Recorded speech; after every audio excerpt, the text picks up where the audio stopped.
Thank you. Please welcome to the stage Sam Richard, the saddest motherfucker in indie horror. The Ash Wallower. Thank you.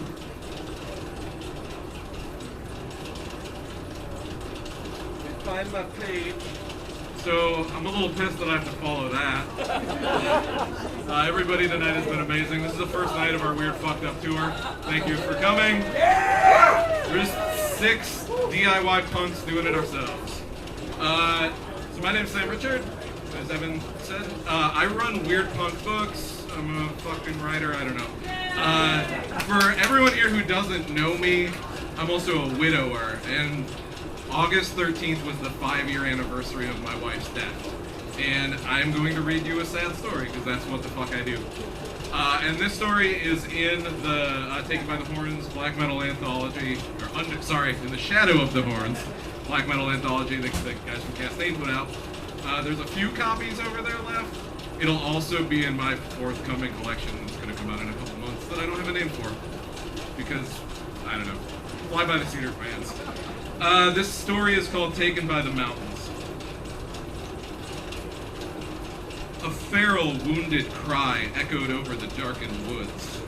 It was desperate and tormented, tameless. Sig didn't let it shake him. If anything, it added to the atmosphere of the autumnal forest.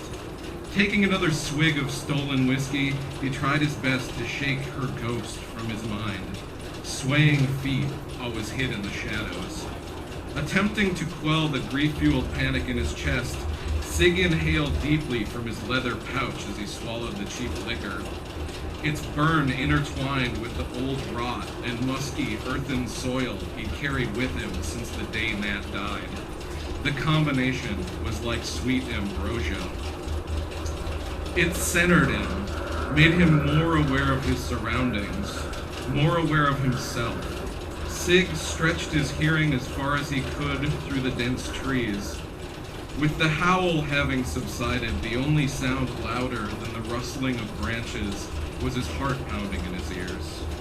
There was something in these woods, something more dangerous than starvation or freezing to death or running afoul a group of drunken loggers.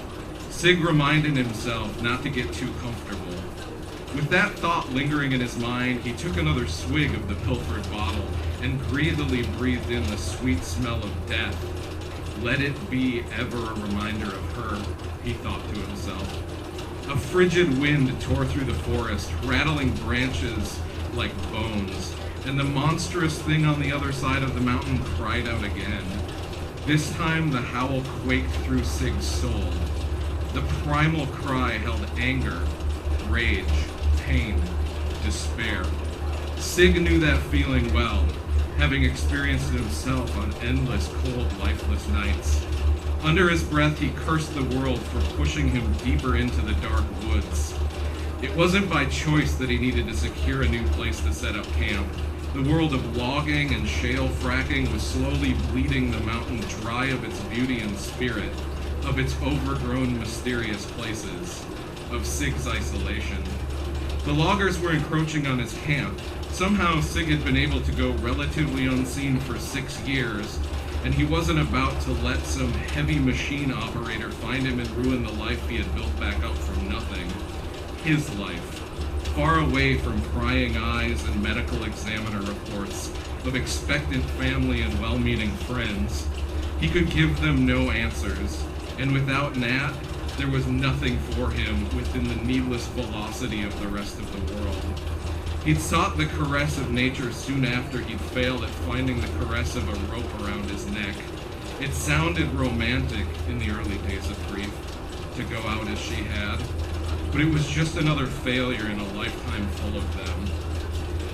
When he'd first come to the mountains, there'd been a few close calls with forest rangers, surveyors, hikers, and even the occupants of a cabin he had erroneously believed to be empty for the season. Despite his well-honed survival skills, he sometimes found it necessary to scavenge in the seasonal residences nearby, especially in the dead of winter, when animals and forageable foods were scarce. Canned food, a new blanket or boots, or even a long-forgotten bottle of booze were all he was ever after. Occasionally he got lucky and found candy, books, or a neglected case of beer. As the night became colder and the stars grew brighter, their light could have been overwhelming in the mountain, brilliant and vibrant. Sig wondered how many of them were already dead, their signals blaring long after they were gone, the light of a dead star. He thought about Nat. She was the same. He didn't let her linger in his mind. Not wanting to wander too long in the dark, he started a small fire where the tree line met a clearing. He'd eventually need to return to his encampment to get his belongings and food, but he wasn't going to head back until he'd secure a workable location for a new camp. The crackling of dry wood was a lullaby, and Sig was out before he realized just how tired he was. Off in the distance, the feral thing cried out once again. Its fury echoed over the landscape. Its pain echoed in Sig's fitful dreams. Harsh glow of the morning sun woke him, his fire having died out hours prior. The air was crisp and mild, but a chill emanated through him from sleeping on the ground. Cold crawled up his spine, and he couldn't shake it. Eerie quiet presided over the forest, but Sig still wondered how close the loggers were. No matter where he went, it was like they were always just behind him, stalking him. After collecting his things, he headed out of the clearing and back into the woods towards the far side. He'd not spent much of the time there, as they were the oldest, most dense part of the forest. The proximity of the trees made it difficult to traverse, and the sun barely penetrated the thick emergent layer at the top. When he first came to the mountains, he had ventured into it, but he hadn't been able to get very far. The feeling of being watched, no, stalked, stuck with him the whole time. Sig had gotten turned around, and it took hours to get out. By the time he managed to finally find familiar ground, the soles of his boots were shredded, and he had deep cuts all over the bottoms of his feet. It was the next day that he first broke into a cabin in search of footwear, though it wouldn't be the last. However, it was the only time he'd left bloody footprints behind. Even with the relatively new boots, it took ages for his feet to fully heal. His soles were shredded to literal ribbons, and whatever had cut him was sharp enough that he didn't fully notice until he'd nearly slipped on his own blood. The whole affair made those first few months near impossible. Looking back, he was honestly impressed that he hadn't given up, that he had survived. Sig was hoping to avoid whatever it was that had caused his injuries. He reasoned that it was a gamble going back into that section of the forest, but he also thought that they would likely avoid logging that portion, given how dense it was. He couldn't imagine them being able to get any machinery or trucks up there. He hoped it would remain untouched for years, if not decades.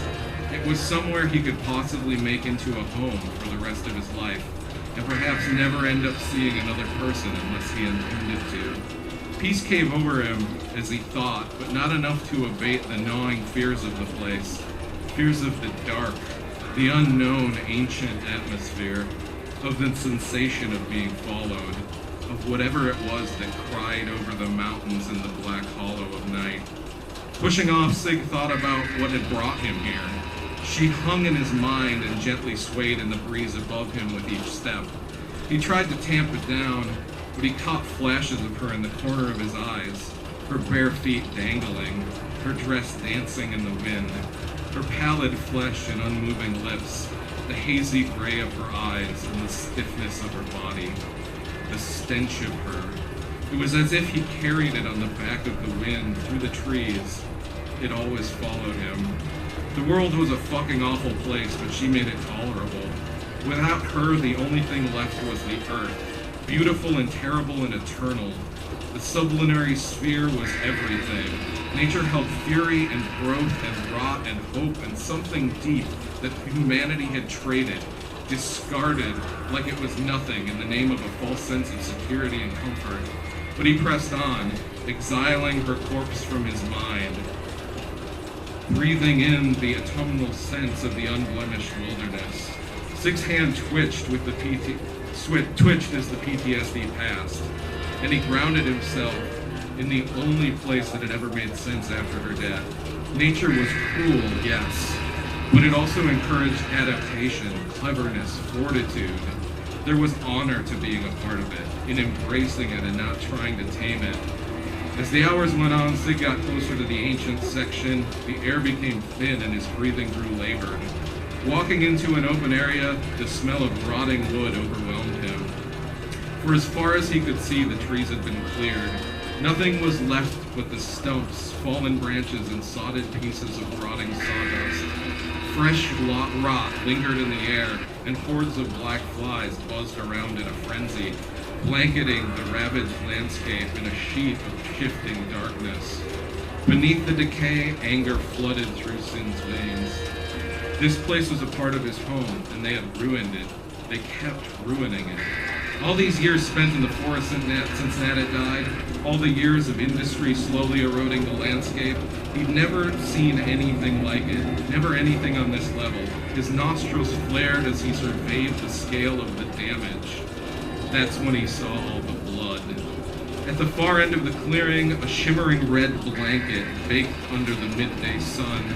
Sig pensively weaved his way around the endless stumps, trudging through the massive piles of fetid, sap-soaked sawdust and sending the massive flies into a frenzy. They swarmed around him as he walked to the sanguine pool at the very edge of the now barren stretch of forest, of what was once forest. Subtle hints of iron tickled his nostrils, as did a decidedly more animal decay smell. More clusters of flies flew above the ocean of red, tinting it with sheets of blackness. The blood had began to clot and grow thick under the heat. At first, Sig wasn't sure what he was even looking at, but then he saw a leg hanging from a nearby branch of the tree. Deja vu. He tried to fight the oncoming PTSD episode.